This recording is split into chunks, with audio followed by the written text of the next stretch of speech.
office. So it's really an opportunity for us to be with him. And he is also the minister responsible for the state of affairs that we now currently have. As you might have received some advice, straight after our meeting they can go and do some assessment on the way, on the road.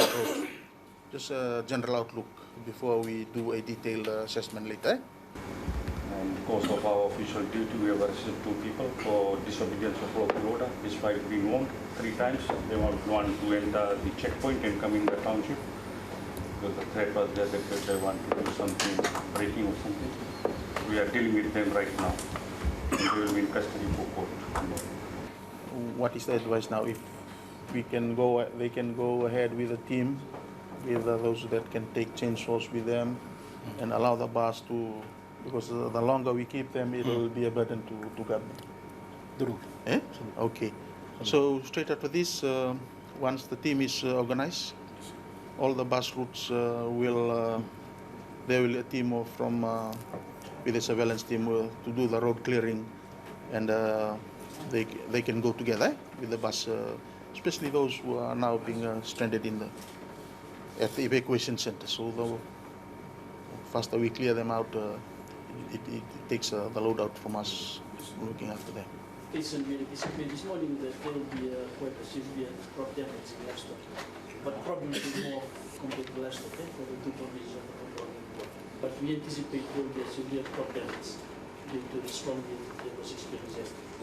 To agriculture, we have a integrated effort to go as well as look at other sectors. Good morning, colleagues. Agriculture to respond.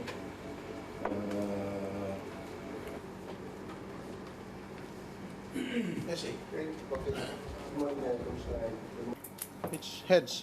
Can we go and meet in Sabu-Sabu? Pasirua. So timi lakabango yung buwa.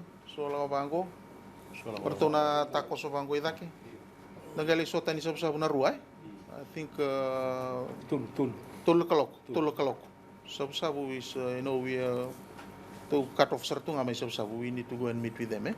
So the team that go down to Mbua, take all the report from there, and those going up north, Sangani, come down.